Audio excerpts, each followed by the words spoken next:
제가 이번 여객선 침몰 사고가 발생하던 그 주간 설교 시간에 이런 말씀을 드렸습니다. 카톡 끊고 침묵하십시오. 그런 요지로 말씀을 드렸더니 며칠 후에 어느 기독교 관련 인터넷 신문에서 이런 기사가 떴습니다. 머리 기사가 이랬습니다.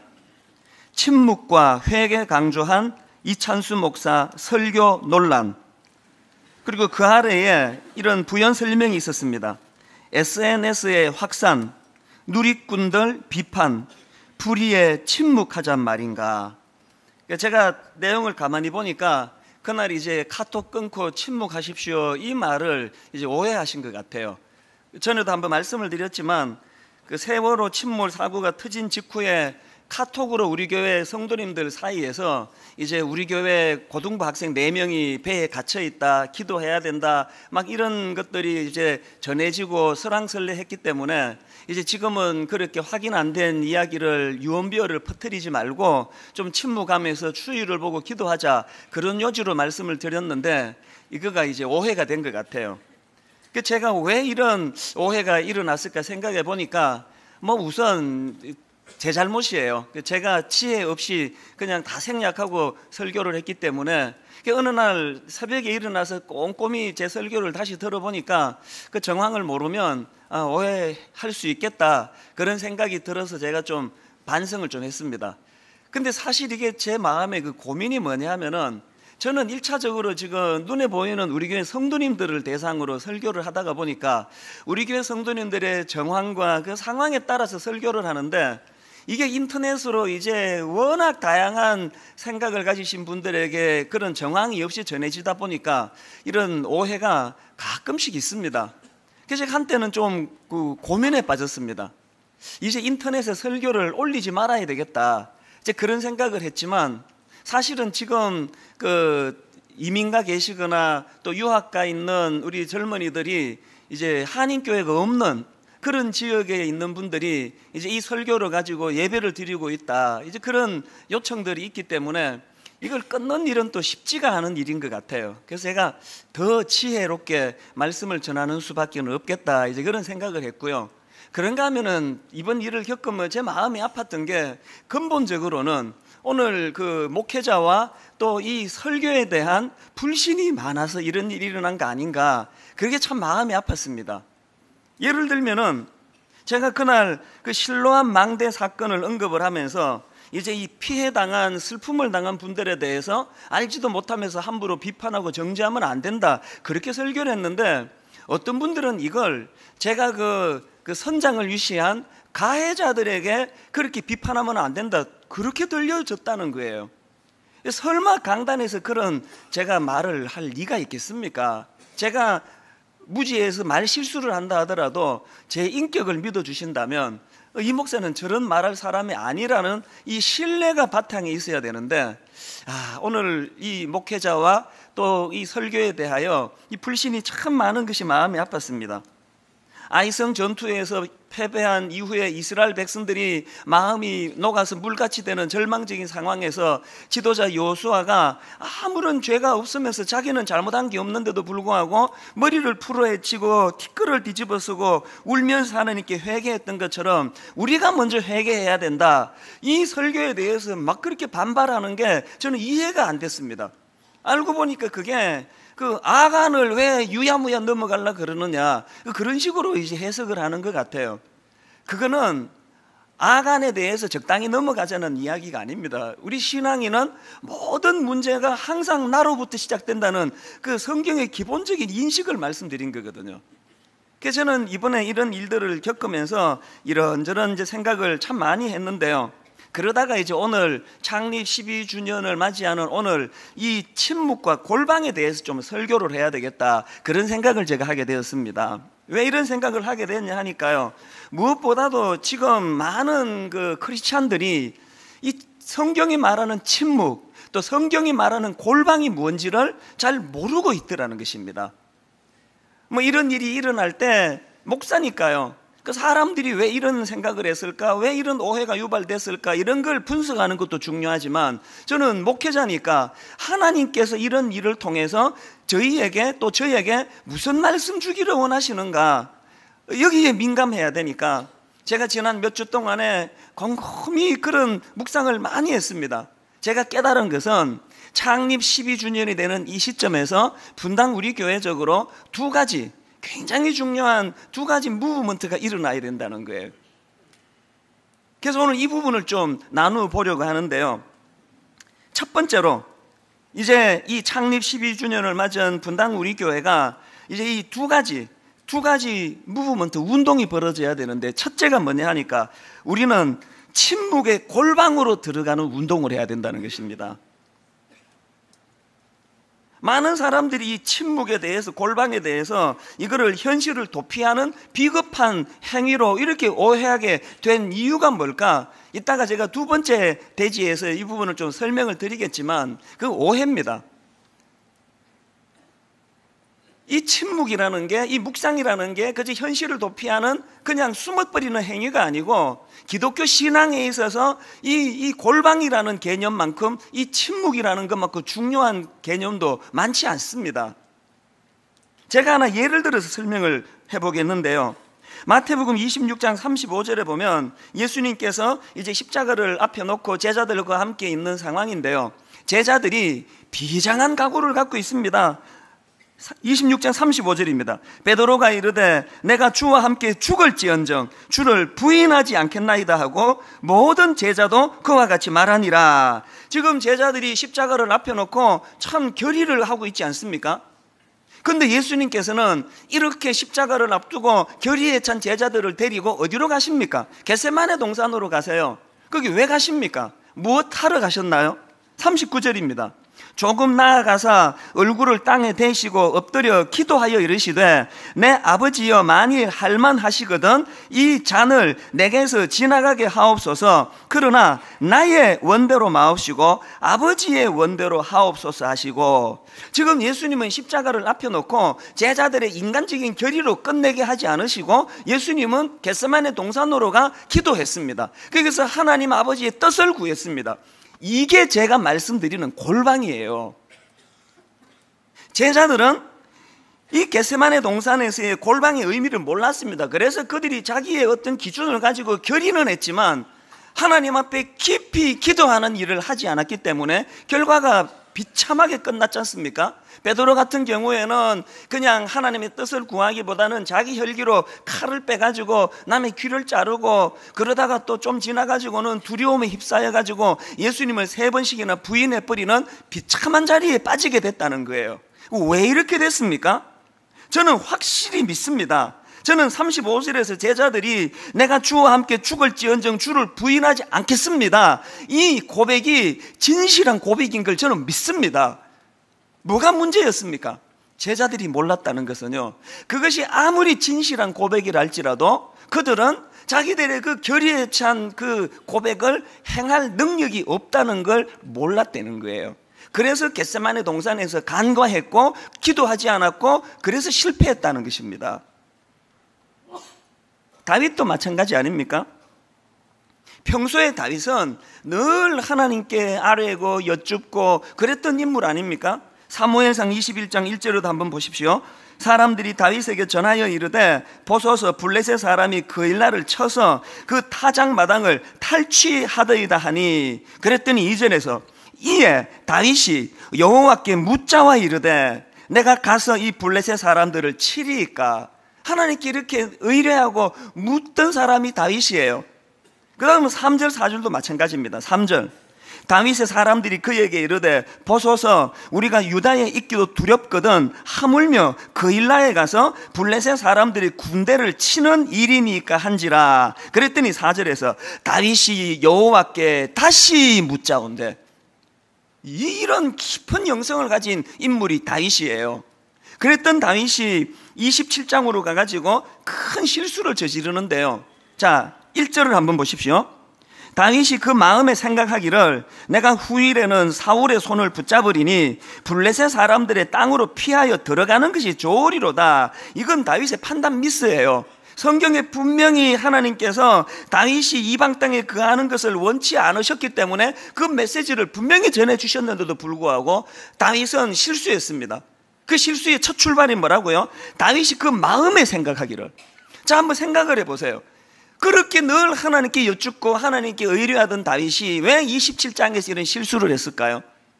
조급하니까, 자꾸 그 사울이 죽이려고 달려드니까, 심신이 피곤하니까. 오늘 이게 우리의 모습 아닙니까?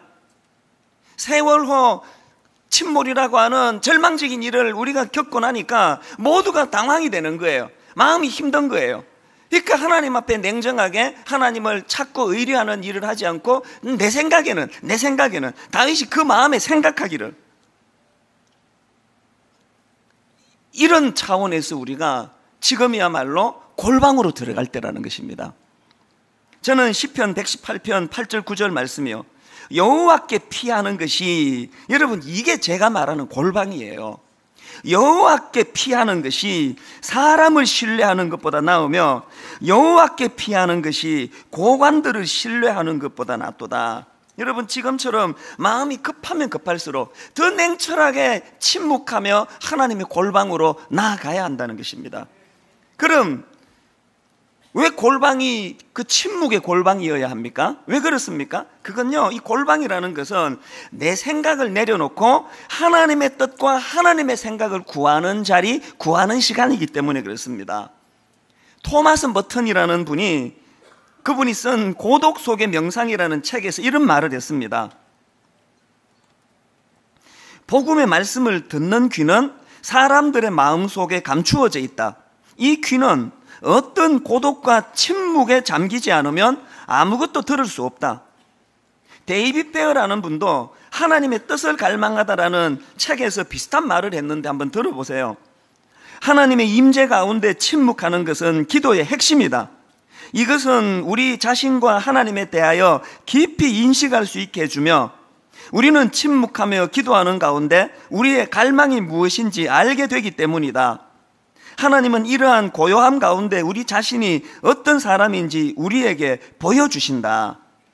우리가 사무엘상 27장에서의 다윗과 같은 우를 범하지 않으려면, 이게 아무리 내 생각에 이게 진리라도, 이건 뭐 100% 이게 옳은 일이라 할지라도 그 생각을 내려놓고 골방에 가 하나님의 뜻을 구해야 된다는 것입니다. 자, 그럼 좀 더 구체적으로요, 우리가 침묵의 골방으로 나아가는 것이 왜 중요한가, 이걸 두 가지로 설명을 드리자면, 자, 첫째로요, 여러분 우리 지금 겪고 있는 것과 같이 이런 어려운 일을 만날 때 이 침묵이라는 것은요, 급격히 치우치지 않도록 우리 생각의 균형을 잡아주는 역할을 하기 때문입니다. 이번 일을 겪으며 아마 여러분들 그 평영수라는 이 용어를 다 이제 듣게 되셨을 텐데요, 이 평영수가 뭐냐 하니까, 이 배가 균형을 잃고 옆으로 기울어질 때 그때 그것을 다시 제자리로 돌아오게 되는 이 복원력을 갖도록 하는 것, 그래서 그거를 위하여 배 밑바닥에 물을 채우는데 이게 바로 평영수래요. 이게 배가 기울어지지 않는데 굉장히 중요한 역할을 한답니다. 이번에 카이스트에서 이 세월호 침몰 원인을 놓고 모의 실험한 결과를 제가 봤는데요, 이 세월호 침몰 사고가 바로 이 평영수의 부족 때문일 수 있다. 평영수의 부족으로 이 배가 침몰하게 된 직접적인 원인일 수 있다. 그런 실험 결과를 카이스트에서 발표를 했더라고요. 이게 무슨 이야기인가 하니까요, 여러분 이 배가 크면 클수록요, 또 그 물건을 싣고 사람을 싣는 이 화물의 무게가 무거우면 무거울수록 더 많은 평영수를 부어야 된대요. 그래서 균형을 이루어지는데요, 이번에 이 세월호, 이 침몰한 이 세월호는요, 그날 그 실었던 화물의 무게가요, 허용량이 987톤인데 거의 4배를 실었어요. 3,600톤의 화물을 실었습니다. 그렇게 무겁게 화물을 싣고 나니까 이제 이 평영수 무게가 또 부담이 되니까 놀랍게도 평영수, 제대로 채워져야 될 평영수의 4분의 3을 빼버렸대요.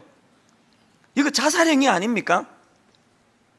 저는 그 기사를 보면서요, 오늘 우리가 하나님 앞에 침묵하며 묵상의 자리로 나가야 되는 이게 바로 영적인 평영수예요.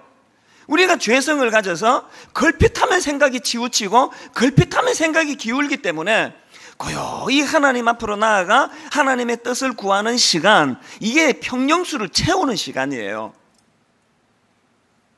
여러분 지금 그 세월호가 짐도 실어가지고 그렇게 짐을 과하게 실어가지고 한번 운행하는데 4천만 원을 더 벌 수 있대요. 돈도 나는 이 타락한 시대에 그 소중한 그 짐 실는 것 때문에 그 소중한 평형수 4분의 3을 빼어버린 것처럼 오늘 우리가 영적으로 바쁘다는 핑계로, 분주하다는 핑계로, 현실적으로 이 일은 꼭 해야 된다는 핑계로 우리가 하나님 앞으로 골방으로 나아가는 이런 일을 자꾸 생략하는 이게 우리 인생을 지금 기우뚱기우뚱하게 만들고 있다는 걸 인식해야 된다는 거예요. 요즘 우리 시대는 이 실시간 시대예요. 제가 이번에 보니까요, 저는 삼풍백화점 무너질 때 그 가까이 살았기 때문에 그 상황을 잘 알고 있고요. 거기서 사역을 했기 때문에 또 성수대교가 무너질 때도 너무 생생히 기억을 해요. 근데 유난히 이번에 이 일이 전 국민적으로 충격이 되고 고통이 되는 건요, 이제 아이들이 피해를 당했다는 것도 있고요. 또 하나는 이게 실시간으로 보도가 되기 때문이에요. 70년대에 그 대형 사고가 터져도요, 저녁 9시 뉴스 전에는 알 길이 없었잖아요. 또 그 다음날 아침에 신문 보기 전에는 그 비극을 우리는 모를 수밖에 없는데 이제는 바로바로 원하면은 언제든지 검색하고 볼 수 있는 이 실시간 시대예요. 이게 너무 생생한 거예요. 세상이 이렇게 좋아졌습니다. 근데 여러분, 이렇게 실시간 시대가 갖고 있는 위험이 뭐냐면은 이 실시간이라는 것은 바로바로 반응하게 만들고 바로바로 거기에 댓글로서 마음을 쏟게 만드는, 이러다 보니까 얕은 시대가 되기 쉽다는 거예요. 뭔가 묵직하게 생각하고 뭔가 묵직하게 분석하고 이러는 것보다는 빨리빨리 거기에 반응해야 되는 이런 시대이기 때문에 더욱이 우리는 이 묵상과 침묵의 골방이 필요하다는 사실입니다. 그런가 하면은 작은 두 번째로, 왜 여러분 이 침묵이 필요합니까? 묵상이 필요합니까? 왜 어려울 때일수록 골방으로 나가야 됩니까? 그건요, 우리가 어려운 일을 만날 때일수록 이 침묵이라는 것은 행동을 지속시키는 힘을 가져다 주기 때문이에요. 침묵은 비겁한 침묵이 아닙니다. 오히려 제대로 분노하자는 거예요. 제대로 하나님의 울분과 분노를 가지고 세상을 좀 바꾸어 보자는 거예요. 누가복음 6장 12절에 보면은 예수님과 관련한 한 사건이 기록되어 있는데요, 말씀이 이렇게 시작합니다. 이때에 예수께서 기도하시러 산으로 가사 밤이 새도록 하나님께 기도하시고, 이때가 어느 때인가 하면은요, 바로 직전에 예수님께서 그 손 마른 장애인 병을 고쳐주세요. 그 장애인 입장에서 이게 기적 아닙니까? 근데 세상에 이런 귀한 일을 하는 예수님에 대하여 그걸 가지고 시비를 거는 사람이 있는 거예요. 하여튼 정말 이상한 사람들이 그때나 지금이나 많아요. 이게 시비 걸 거리입니까?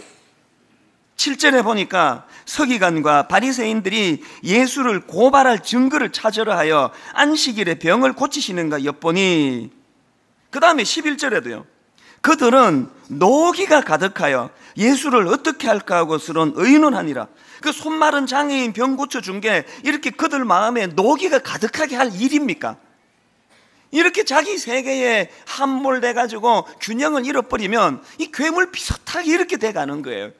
이게 여러분, 예수님 입장에서 이게 얼마나 이게 불쾌한 일입니까? 이게 그들에게 그렇게 욕먹을 일입니까? 근데 예수님이 이런 일을 겪으실 때 하시는 모습을 보세요. 태도를 보세요. 12절. 이때에 예수께서 기도하시러 산으로 가사 밤이 새도록 하나님께 기도하시고, 이게 묵상의 자리로 나간 거예요. 이게 골방의 자리로 나간 거예요. 그리고 더 중요한 건 13절이에요. 그렇게 기도의 자리로 나가신 다음에 13절에 보니까 밝음에 그 제자들을 부르사 그 중에서 12를 택하여 사도라 칭하셨으니, 예수님은 당신을 괴롭히는 그들을 막 실시간으로 대항하고 흥분하고 저항하고 그러질 않으시고 깊은 골방으로 들어가셨기 때문에 주님은 그들의 방해에도 불구하고 큰 줄기에서 당신의 길을 갈 수 있으셨고, 이것이 결국은 놀라운 주님의 십자가 사역을 완성할 수 있게 된 계기가 됐다는 거예요. 우리가 침묵하자는 것, 우리가 묵상하자는 건 비겁한 자리로 가자는 게 아니에요. 제대로 저항하자는 거예요. 제대로 마음의 분노를 가지고 제대로 한번 다시는 이 땅에 우리 어른들의 탐심 때문에 저 아이들이 저런 비극당하는 일은 발붙이지 못하게 하자라는 이 결의가 골방에서부터 시작이 된다는 그 얘기입니다. 어느 신문에 보니까 김규항 씨라는 분이 이런 말을 했습니다. 침묵 없이는 잘 말할 수 없고 절제 없이는 잘 행동할 수 없다. 형식이 무엇이든 기도조차 하지 않는 사람이 다른 사람을 위해, 세상을 위해 무언가를 한다는 건 위험하거나 적어도 섣부르다. 물론 분노의 속도나 방법은 저마다 다를 수 있다. 중요한 건 분노의 지속이다. 우르르 몰려 고함치다가 좀 더 시간이 지나면 언제 그런 일이 있었냐는 듯 일상으로 돌아가 버리는 거대한 카타르시스를 또 한 번 반복하려는 게 아니라면, 근본적인 변화를 원한다면 분노는 지속되어야 한다. 여러분, 이 말에 동의가 되십니까? 골방으로 가셔야 돼요. 하나님 뜻을 살펴야 돼요.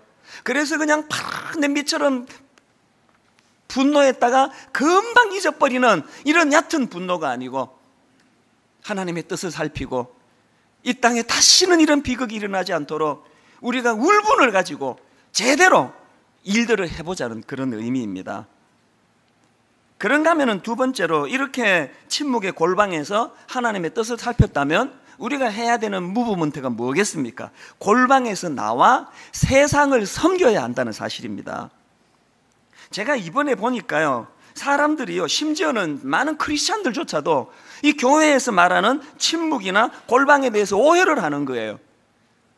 왜 이런 오해를 하는가 봤더니 그분들 생각에는요, 이 교회가 말하는 침묵은 한번 골방에 들어가면 이것들 안 나온다는 거예요. 이 비겁한 골방이라는 거예요. 골방에 가서 문 잠궈버리고 세상이야 얼마나 고통에 빠지든 눈물을 흘리든 우리끼리 여기가 좋사오니 골방을 그렇게 오해하고 있더라고요. 제가 이게 참 마음이 아프고요. 저는 목사니까 또 모든 문제를 항상 저에서부터 찾아야 되니까, 오늘 저 같은 목사가 또 우리 교회가 사람들로 하여금 이런 오해를 유발시키는 일들을 혹시 하지 않았나, 우리가 좀 세상에 비겁하지 않았나, 이런 반성을 이번에 하게 됐다는 것입니다. 그런데 여러분, 골방이란 것은요, 그렇게 골치 아픈 거 피해버리고 숨는 장소가 아닙니다. 예수님께서 십자가를 앞두고 겟세마네 동산으로 가셔서 기도하시는 건, 그건 십자가를 피하겠다는 게 아니에요. 그 비겁한 행동이 아니에요. 주님이 겟세마네 동산으로 골방으로 들어간 것은 오히려 당신에게 주어진 십자가 사명을 더 잘하시겠다는 결의예요. 그렇기 때문에 오늘 여러분 골방의 의미를 알고 계시는 믿음 좋은 성도 여러분, 여러분 골방으로 가서 하나님 뜻을 구했다면 이제 골방에서 뭘 구해야 됩니까? 골방에서 나와서 하나님 내가 무엇을 하오리까?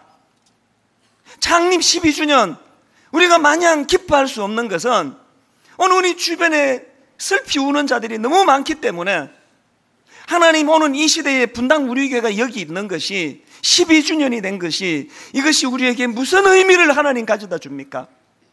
저는 지난 며칠 동안 금식을 하면서 하나님 앞에 눈물로 부르짖어 묻고 있습니다. 지난주에 저는 몇몇 교역자들하고 안산에 있는 그 합동 분향소를 방문을 했습니다.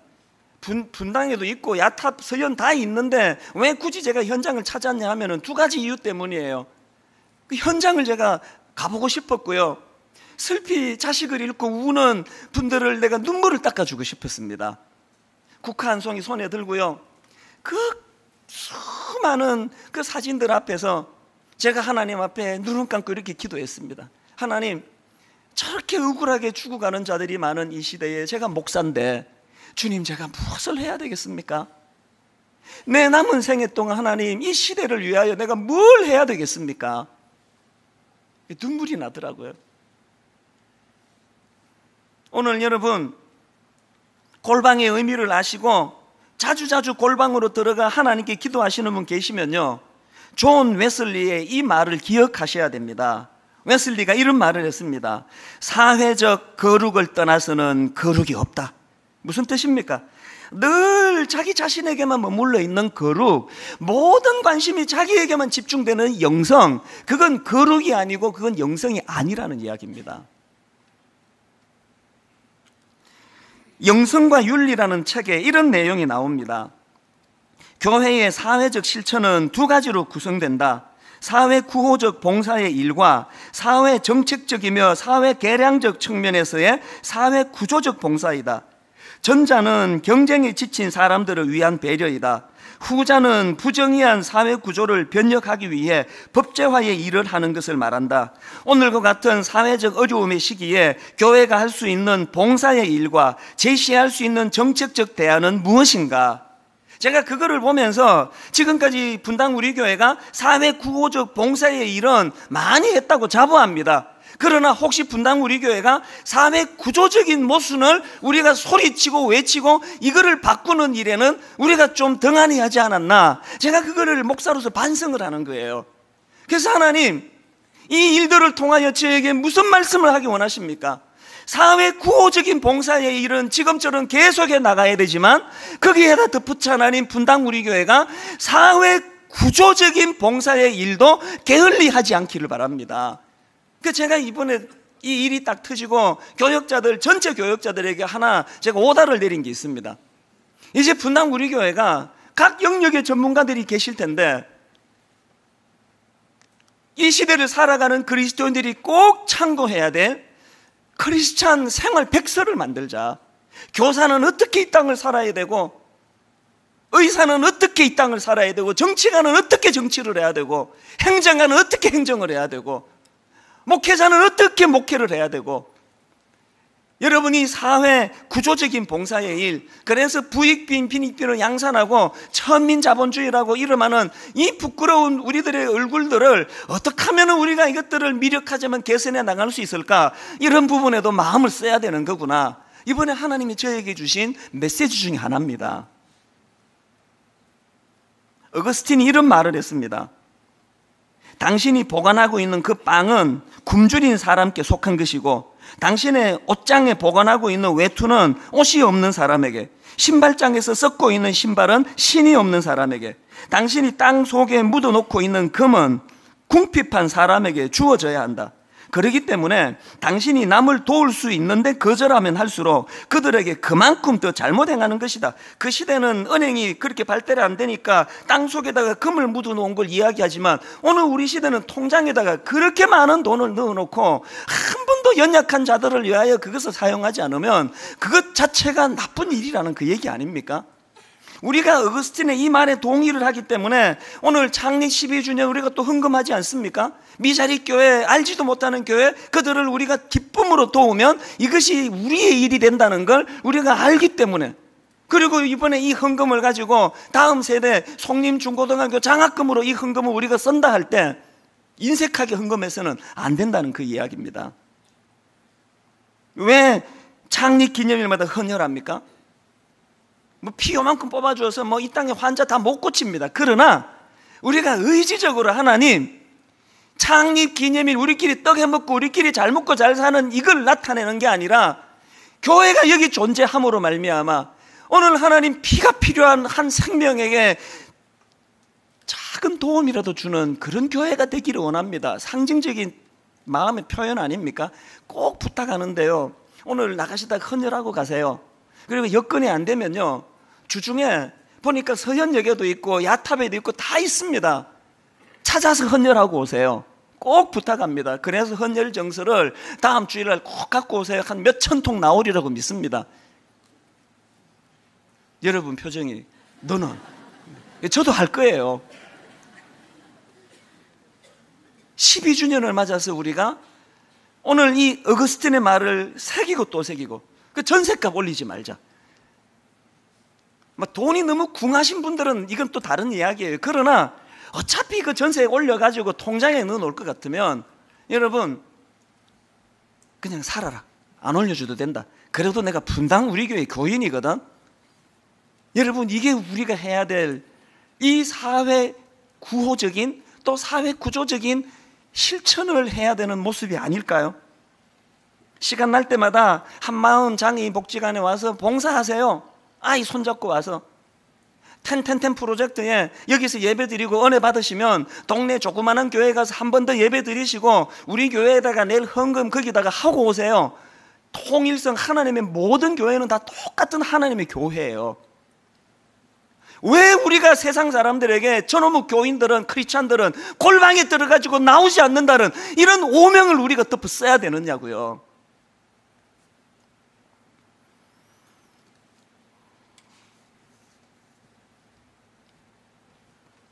짐 월리스라는 분이 쓴 회심이라는 책에 이런 대목이 나옵니다. 아리스티테스는 로마 황제 하드리아누스에게 그리스도인들을 다음과 같이 묘사했다. 어떻게 묘사했나 보세요. 이들은 서로 사랑합니다. 모든 과부를 돕고 자신에게 해를 입힐 수도 있었던 자들의 고아가 된 자녀들도 돌봅니다. 만일 줄만한 무언가를 가지고 있기만 하면 이들은 아무것도 없는 자에게 값없이 줍니다.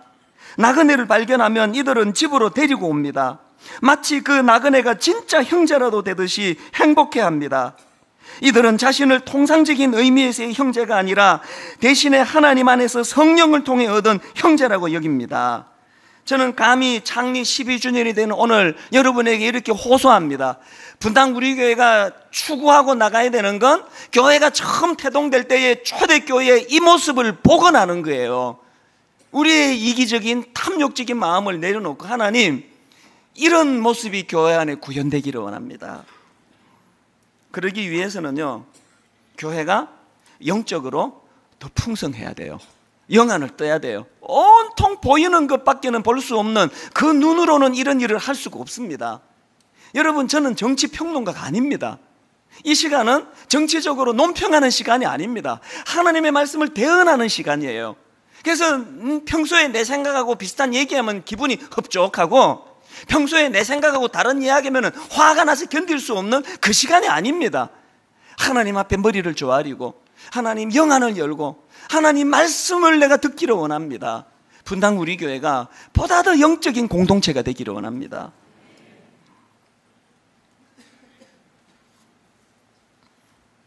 저는 맨날 죄인이에요. 분당 우리 교회 담임 목사라는 그것 때문에 저는 맨날 죄인이에요. 여기서 때리고 저기서 두들겨 패고 맨날 죄인이에요. 지난주에도 시골의 어떤 젊은 전도사님이에요. 사정이 너무 딱해요. 교회가 건축을 시작했는데 부도를 만날 위기를, 교회가 더 이상 이제 재정이 없어가지고 이제 건축을 할 수가 없게 됐습니다. 그래서 이제 저에게 메일이 왔어요. 목사님 좀 도와주세요.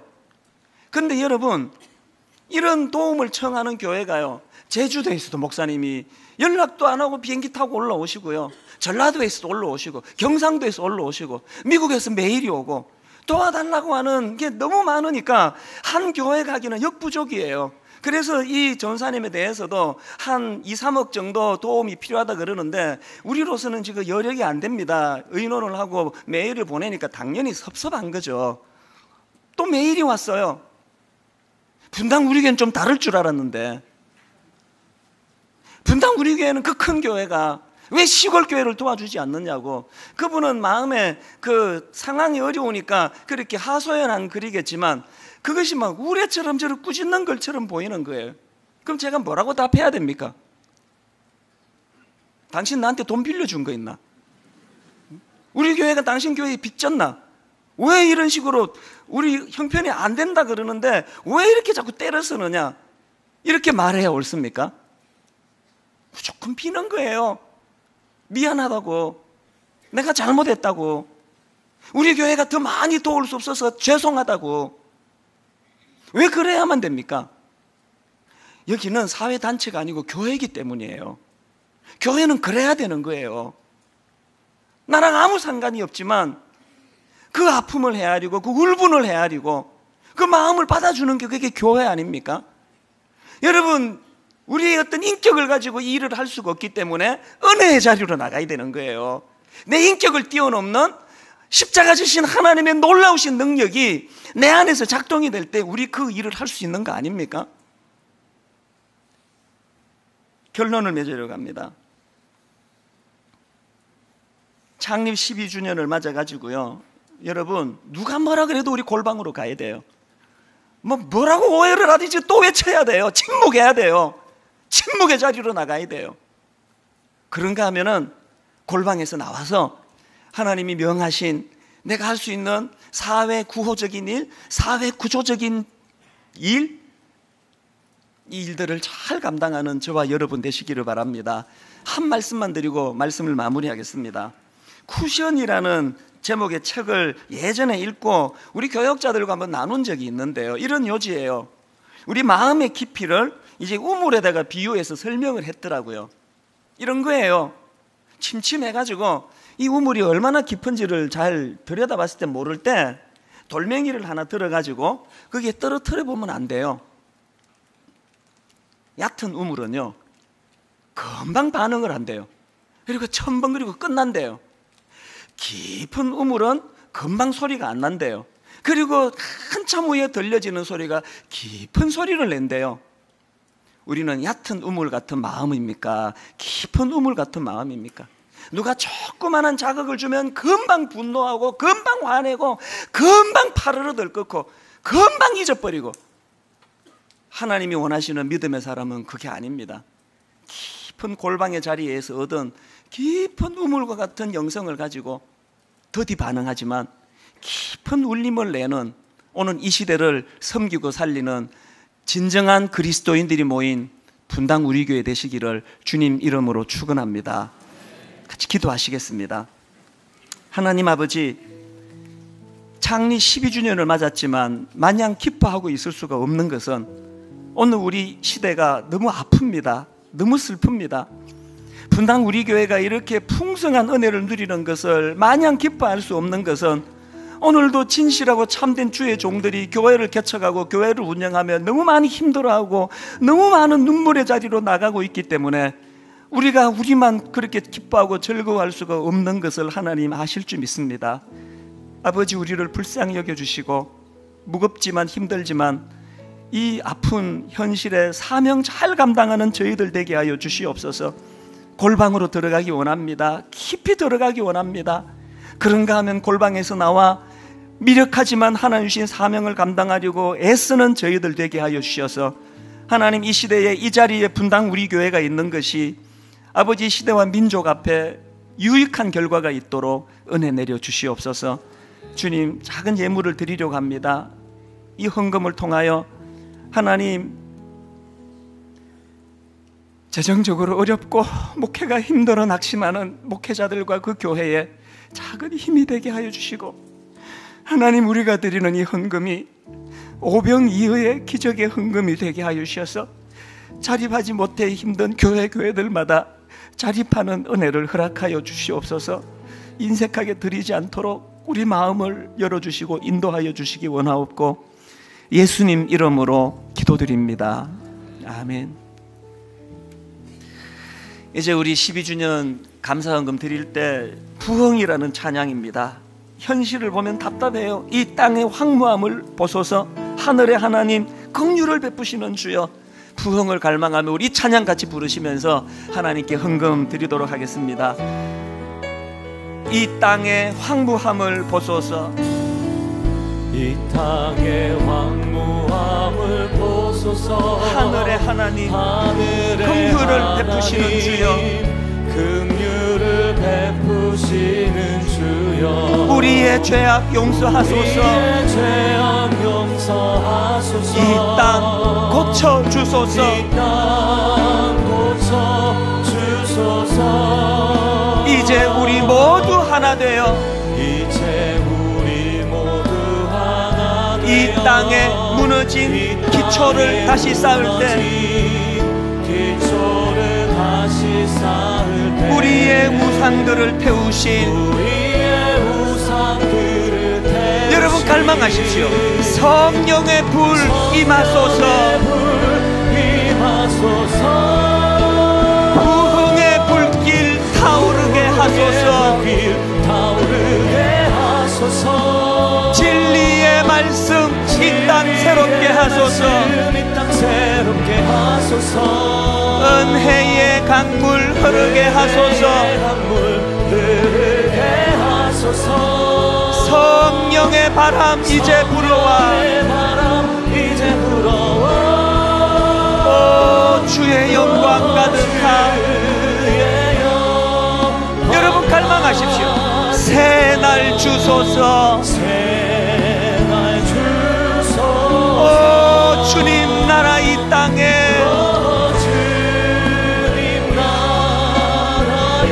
임하소서, 임하소서. 다시 한번 마음의 열망을 가지고 부흥의 불길 타오르게 하소서. 부흥의 불길 타오르게 하소서. 진리의 말씀 이 땅 새롭게 하소서. 이 땅 새롭게 하소서. 은혜의 강물 흐르게 하소서. 성령의 바람 이제 불어와. 오 주의 영광 가득한 새날 주소서. 오 주님 나라 이 땅에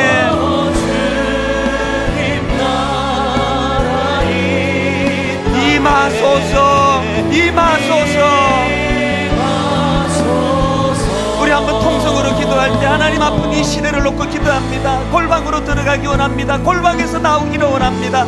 이 나라를 섬기기를 원합니다. 통성으로 같이 기도하시겠습니다. 살아계신 하나님 아버지, 오늘 하나님 아버지의 은혜를 구합니다. 하나님의 뜻을 구합니다. 하나님 우리를 불쌍히 여겨주시옵소서. 하나님이 민족을 불쌍히 여겨주시옵소서. 하나님 한반도 땅에 드리워진 눈물을 하나님 닦아주시고 거두어 주시옵소서. 아버지 하나님 얕은 시대입니다. 골방으로 들어가기 원합니다. 깊은 골방으로 들어가 하나님 뜻을 분별하기 원합니다. 주님 골방에서 나와 주님의 뜻을 따라 시대와 민족을 섬기기를 원합니다. 우리를 사용하여 주시옵소서. 우리를 인도하여 주시옵소서. 하나님 아버지, 하나님 아버지 은혜를 허락하여 주시옵소서. 주여 은혜를 베풀어 주시고 우리의 아버지여 연약함을 하나님 긍휼히 여겨주시옵소서. 하나님 아버지 주님 앞에 눈물로 기도하는 그 현장마다 우리 하나님의 치유하심이 일어나게 하여 주시옵소서. 오늘도 하나님 절망 가운데 있는 우리 이웃들의 눈물을 닦아주시고 하나님 사회 구조적인 결합을 우리들이 하나하나 아버지 하나님 각 분야의 그리스도인들에게서는 개선해 나갈 수 있도록 도와주시고 사회 구호적인 하나님 이 아름다운 성김은 계속되어지도록 아버지 은혜 내려 주시옵소서. 주께서 주신 것이 오니 하나님 아버지 나누는 삶을 살아갈 수 있도록 도와주시고 그것을 통하여서 삶의 변화가 일어날 뿐만이 아니고 이 사회가 그 작은 변화들을 일으켜 나갈 수 있도록 하나님 은혜를 더하여 주시옵소서. 이 땅에 흥망을 지어 긍휼히 여겨주시고 오늘도 우리의 하시도록 주시옵소서. 살아계신 하나님 아버지, 지금의 아픔이 이 눈물이 하나님 놀라운 부흥과 영적 각성의 밑거름이 되게 하시고 걸음이 되게 하여 주시옵소서. 12주년 된 분당 우리 교회가 13주년을 향해 나아갈 때에 모든 성도들이 보다 깊은 영성을 가지고 하나님 골방으로 나아갈 줄 아는 성숙한 신앙인 되게 하여 주시옵소서. 골방에서 하나님께 뜻을 묻고 아뢰며 묵상하며 하나님께 나갈 수 있도록 도와주시고, 그런가 하면 그렇게 깊어진 영성을 가지고 골방에서 나와 구석구석 우리의 손을 필요로 하는 곳에 섬김이 있는 귀한 성도님들 또 교회 되도록 인도하여 주시옵소서. 그렇게 인도해 주실 주님께 감사드리옵고 예수님 이름으로 기도드립니다. 아멘. 이제 우리 다 자리에서 일어나셔서 찬송가 210장입니다 210장 가사를 깊이 생각하시면서 우리 1절 3절 그렇게 찬양하시도록 하겠습니다.